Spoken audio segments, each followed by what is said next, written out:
Ribadumia viviu na noite de onte un día histórico tanto para o seu equipo de fútbol como para a vila. A formación do Salnés xogou por primeira vez a Copa do Rei e ante un club de primeira división, o Cádiz.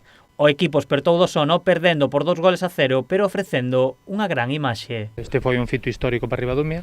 Estábamos coa ilusión de dar a campanada, non conseguimos dalo, pero viveuse moi intensamente, tanto a nivel directivo como que podías palpar no pobo, que había moitísimo interese e moita expectación polo partido.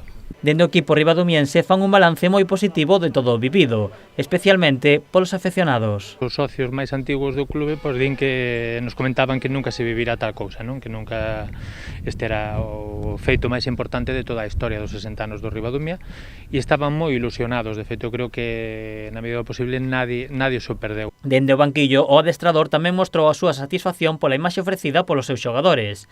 Aínda que dende os ollos dun adestrador sempre hai cousas que mellorar. Bueno, creo que demos un nivel alto, creo que estuvemos sempre dentro do partido, a pesar incluso do 2-0, na parte final estuvemos ben.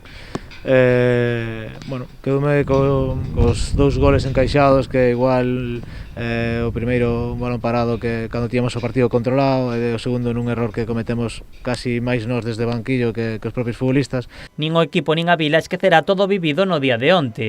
Dende o club tamén quixeron destacar a proximidade do Cádiz e dos seus xogadores. Sí, estuvemos en un xantar de confraternidade co presidente, co conselleiro delegado do Cádiz e en unha bodega aquí de Ribadumia, ademais, comendo con eles e, bueno, eles encantados da acollida que tuveron aquí e, bueno, de feito, pois, creo que incluso establecemos unha relación de amistade. A verdad, moi cercanos con todos, a verdad, sin ningún problema. De feito, xa creo que casi todos os futbolistas se levaron algún recordo, prácticamente todos.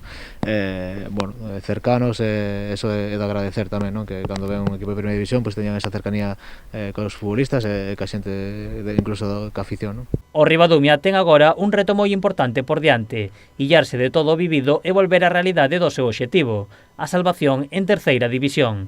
Para alcanzalo, o próximo rival será o Arenteiro, que o domingo visitará a Senra.